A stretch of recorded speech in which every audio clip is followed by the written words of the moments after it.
What would you do if, while piloting an aircraft with 180 passengers, you saw a female figure walking calmly across the runway, but the control tower swore there was absolutely no one there?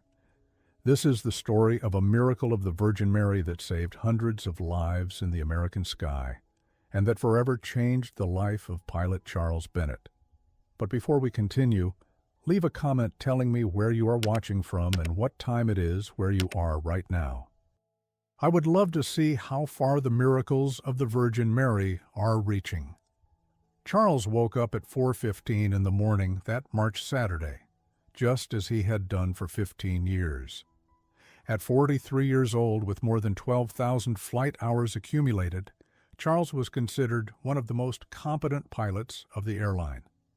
A veteran of the United States Air Force, where he had served for 8 years flying F-16s, he had developed an impeccable reputation for precision and composure in emergency situations.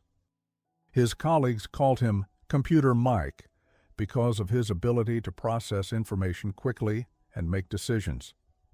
That morning, while preparing his coffee in the quiet kitchen of his home in Texas, Charles followed his meticulous routine. The first cup of coffee always at 4:30, followed by checking the weather conditions on his tablet.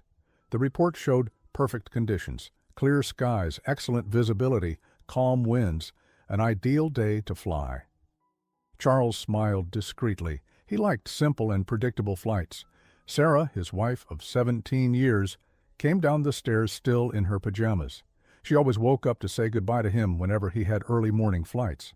"Coffee's already ready, love," Charles said, kissing her on the forehead.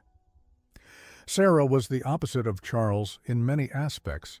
Where he saw science, she saw faith. But that difference had never caused serious problems between them. In fact, Charles admired the serenity that faith brought to Sarah. "I'll pray for your safety today, just like I always do," Sarah said, holding Charles's hands. He nodded affectionately, but inwardly remained skeptical. 15 years of commercial aviation, more than 3,000 flights completed without a single incident, had convinced Charles that safety was a matter of training, maintenance, and proper procedures, not of prayers. The children were still asleep. David, 12 years old, dreamed of following in his father's footsteps and becoming a pilot. Emily, 8 years old, always asked if her father met angels in the clouds when he flew. Charles always responded with scientific explanations about cloud formations and atmospheric phenomena, but secretly he found his daughter's imagination enchanting. At 5:10, Charles left home. The road to the airport was empty, only a few truck drivers making early morning deliveries. During the 35-minute drive, Charles mentally reviewed the flight plan. 2 hours and 45 minutes of flight over familiar territory. The Boeing he would command was relatively new, only 4 years in service, with an exemplary maintenance record. At the airport, Charles met James Mitchell, his designated co-pilot, in the briefing room. James was 31 years old and had 8 years of experience as a co-pilot. He was known for his technical competence and easygoing personality. "Good morning, Captain," greeted James, already in uniform and with the flight documents neatly organized. Charles appreciated working with James. He was meticulous with procedures, but not overly tense. At 5:50, Charles and James headed toward the aircraft. The Boeing was being fueled and inspected by the ground crew. Charles always arrived at least 1 hour before takeoff to perform a complete external visual inspection of the aircraft. It was a habit he had kept since his Air Force days. He walked around the plane, visually checking the tires, the wings, everything in perfect condition. In the cockpit, Charles began his pre-flight routine with the precision of a watchmaker. Every button, every indicator was checked, following the checklist strictly. James followed along, confirming each item. Meanwhile, the 180 passengers were beginning to board. Charles could hear the movement in the aisle, families talking, children excited and happy about the trip. Among the passengers were several families with small children, businessmen, an elderly couple, celebrating their 50th wedding anniversary. Ordinary lives, ordinary people, trusting that Charles would take them safely to their destination. At 6:25, Charles requested clearance to start the engines. Requesting clearance to start, he transmitted over the radio. The reply came back clearly, cleared to start engines. The familiar sound of the engines coming to life filled the cockpit. Charles always felt a special satisfaction at that moment, the transformation of a static machine into something alive and powerful. The pushback began at 6:28. The tractor pushed the aircraft backward, moving it away from the gate. Charles once again checked all the instruments while the plane was being positioned. All systems showed normal indications. It was exactly as it should be. "Ground control, ready for taxi," transmitted Charles. The response was immediate. Charles repeated the instructions, confirming the route. The aircraft began its slow movement along the taxiways of the airport. During taxi, Charles observed other planes preparing for takeoff and landing. The familiar airport routine unfolded as always. It was during this taxi that Charles began to feel something different. An unusual calmness took hold of him. It was not nervousness. Charles never became nervous before flights. It was something more subtle, a sense of serenity he could not explain. It was as if a quiet presence had entered the cockpit, although he could not see anything different. James noticed the change in Charles's expression. "Everything all right, Captain?" he asked. Charles nodded, but he remained intrigued by that strange feeling. In all his time in commercial aviation, he had never felt anything like it. It was comforting, yet also unsettling, because of its inexplicable nature. At 6:40, the aircraft reached the runway holding point. He contacted the control tower. "Tower, ready for takeoff." The reply came after a few seconds. "Hold for clearance." At 6:42, the tower finally transmitted, "Cleared for takeoff." Charles repeated the clearance and slowly guided the aircraft into its final position on the runway. The main wheels aligned with the runway's center line. Charles checked the instruments one last time. Everything was normal. Charles placed his hands on the thrust levers. It was a movement he had performed thousands of times, but in that moment he felt an inexplicable hesitation, something very subtle, almost imperceptible, as if an inner voice whispered for him to exercise extra caution. Charles slowly pushed the levers forward. The engines responded with their familiar roar, and the aircraft began to accelerate. The speed increased progressively.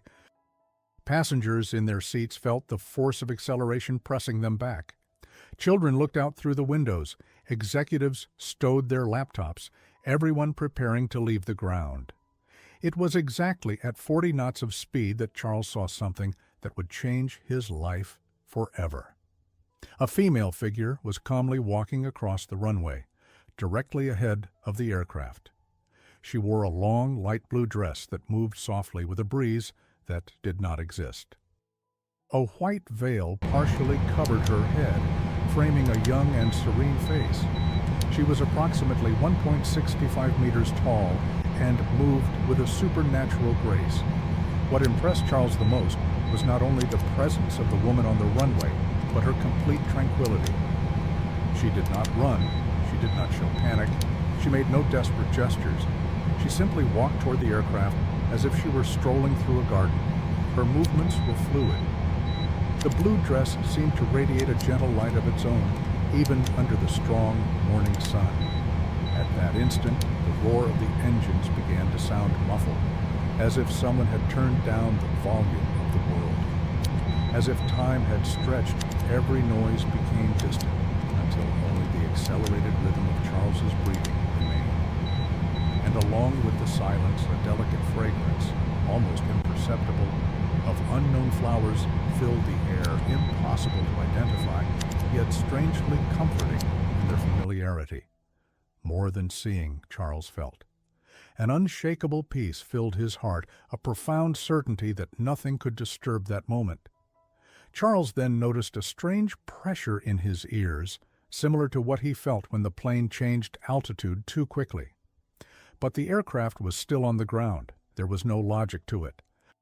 While everything seemed suspended, the figure walked serenely, each step carrying a supernatural grace. Charles blinked rapidly, but the vision remained.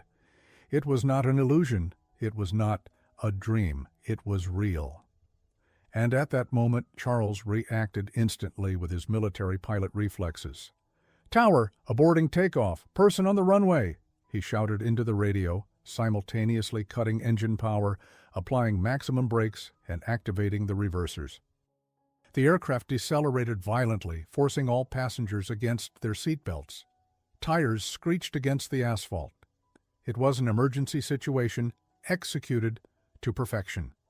The response from the tower came immediately, charged with confusion.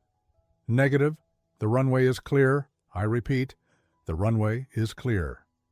Controller David Wilson, a veteran with 12 years of experience, could not understand what was happening. His cameras showed a completely empty runway. The ground radar detected no object at all. Every indicator confirmed that there was absolutely nothing on the runway. Charles kept the aircraft stopped, engines idling, as he stared intently at the female figure. She kept walking, now more slowly, her eyes fixed directly on the cockpit. They were deep eyes, filled with an ancient wisdom, radiating a peace Charles had never experienced before. When she smiled softly, he felt a wave of absolute protection envelop him. "Control, I can clearly see a woman in a blue dress walking in front of us," Charles insisted, his voice firm despite the absurdity of the situation. James, beside him, stretched his neck, trying to see something. "Captain, I don't see anything on the runway." The passengers were beginning to murmur, worried about the sudden and unexpected stop. The control tower immediately dispatched emergency teams. Security vehicles rushed from their bases at high speed, heading toward the runway. Meanwhile, technicians frantically reviewed the recordings from the security cameras, searching for any sign of the person the pilot claimed to be seeing. During those tense minutes, Charles continued observing the female figure. She had stopped walking and now seemed to be blessing the aircraft with gentle gestures of her hands. Her movements were ritualized, as if she were performing a sacred ceremony. The white veil fluttered lightly, occasionally revealing more details of her youthful and serene face. The emergency vehicles reached the runway, inspecting every meter of the asphalt, desperately searching for any sign of a person. Their voices came through the radio. "Tower, runway completely clear. No sign of human presence. Area totally safe for takeoff." 25 minutes passed in this deadlock. Air traffic control, frustrated and confused, decided to review all records of aerial movement in the region. That was when they made a discovery that would explain everything. In the logs appeared the trace of a small aircraft that had irregularly crossed the airport's airspace. The airplane was a Cessna 172, piloted by Robert Henderson, a 58-year-old farmer who owned a property 40 kilometers from the airport. Robert had taken off from a private airstrip to pick up veterinary supplies in a nearby town. During his return flight, his transponder and radio suffered technical failures, leaving him unable to communicate with air traffic control. Without transmitting his position and flying at only 500 feet of altitude, his presence went unnoticed by the surveillance systems. The discovery was devastating in its implications. The Cessna had crossed directly into the exact takeoff path of Charles's flight between 6:43 and 6:45 in the morning. If Charles's flight had departed as scheduled, the collision would have occurred approximately 45 seconds after leaving the ground, when the commercial aircraft would have been at about 300 feet of altitude and traveling at 150 knots. At that height and speed, any attempt at an evasive maneuver would have been impossible. The collision would have been inevitable and absolutely fatal for both aircraft. The controllers fell silent as the reality of the situation became clear. James Mitchell turned pale as he realized just how close they had come to a catastrophe. The ground crew who had searched the runway began to understand that perhaps there were forces at work in that airport beyond their comprehension. It was at that exact moment, when the discovery about the Cessna was confirmed, that Charles looked again to where the woman had been standing. She was no longer there. The runway was empty, exactly as everyone else had insisted the whole time. But now Charles understood. The overwhelming sensation of mission accomplished swept through him. The atmosphere in the cockpit changed instantly. The tension that had dominated the last 25 minutes vanished as if it had never existed. James took a deep breath for the first time since the beginning of the incident. Even the passengers' voices sounded calmer, as if an inexplicable peace had descended upon the entire aircraft. That night at home, Charles described to Sarah in detail the woman he had seen on the runway. Every detail of the blue dress, the white veil, the deep eyes, the serene smile. Sarah listened in silence, tears forming in her eyes. When Charles finished, she went into her room and returned with an image of the Virgin Mary. The resemblance was perfect. The light blue dress, the white veil, the serene posture, the expression of infinite kindness. Everything matched exactly what Charles had seen on the runway. Sarah revealed that that very morning she had felt an unusual urgency to pray for her husband's safety. She had spent 20 minutes on her knees, asking for special protection for his flight. Charles, the man of science, the military veteran who always sought logical explanations for everything, finally understood that he had witnessed a miracle of the Virgin Mary. His seemingly irrational refusal to take off had saved not only his own life, but also the lives of 180 passengers, the crew and the farmer. From that day on, Charles was never the same. He remained a technically perfect pilot, but now carried a spiritual dimension that completely transformed his perspective on flying. Before each flight, he prayed silently, asking for protection for everyone under his responsibility. He developed an inexplicable sensitivity for situations that required extra attention, an intuition his colleagues began to notice and respect. James Mitchell was also deeply affected by the experience. Although he had not seen the Virgin Mary on the runway, he had felt the supernatural presence in the cockpit. He began attending church regularly and developed an interest in spirituality that he had never had before. The Bennett family was transformed by the miracle. Sarah wept with gratitude when she understood that her prayers had been answered in such a direct and powerful way. David and Emily were astonished by the story, and Emily said she had always known that there were angels protecting her father when he flew. Charles had to admit that perhaps his daughter's imagination was not so fanciful after all.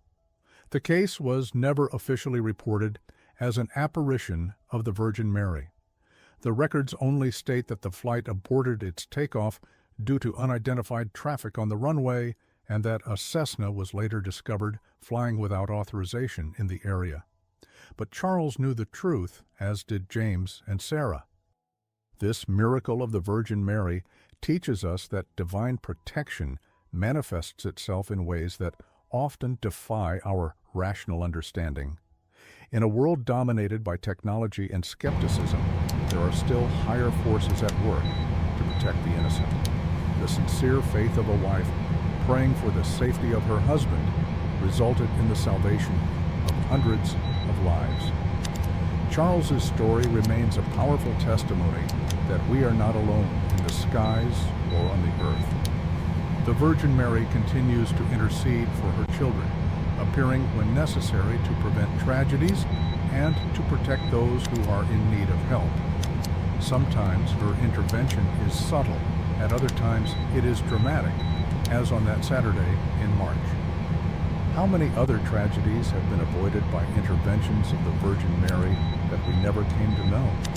How many pilots in critical moments have received an inexplicable intuition that led them to make the right decision? How many prayers of wives, mothers, and families have been answered through silent miracles in the skies? Charles never forgets the woman in the blue dress who saved his life and the lives of innocent people. He knows that on that day he witnessed something far beyond aviation, science, or human logic. He found proof that faith is not only a consolation for the weak, but a real and powerful force that can alter the course of events and save lives. May Charles's story inspire you to keep your faith alive, to pray with sincerity, and to trust that the Virgin Mary continues to intercede for all of us. In a world full of visible and invisible dangers, it is comforting to know that we do not fly alone through the skies of life. Now I would like to invite you to a brief prayer.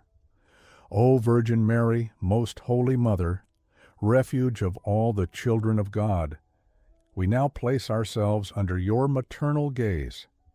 Before you we present our lives with our pains and hopes, our fears and dreams, trusting that no request made with faith ever goes unnoticed by you.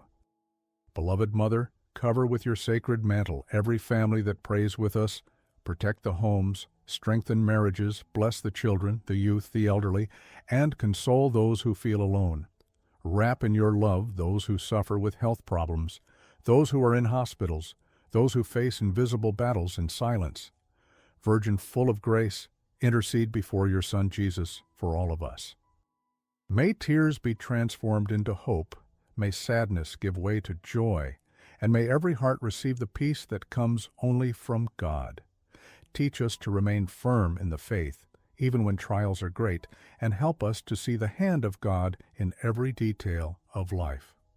Mary, Mother of Tenderness, we ask that you never leave us alone. Guide our steps, illuminate our paths, deliver us from all evil, protect us from every danger, and always lead us closer to your beloved Son, Jesus Christ, the only source of salvation and eternal life. May at this moment your maternal blessing descend upon all of us. May there be health for the body, peace for the soul, wisdom for our choices, love within families, protection along the way, true joy in our hearts, and the certainty that we are never abandoned, because Our Lady walks with us. O Mary, we cry out full of faith, remain with us today and always, and make of our lives a living testimony of the love of God. Amen. And now I want to hear from you. Do you believe that the miracles of the Virgin Mary still happen in our days? Write your answer in the comments or even share your testimony of faith. It may be that your comment consoles and strengthens someone in need of hope.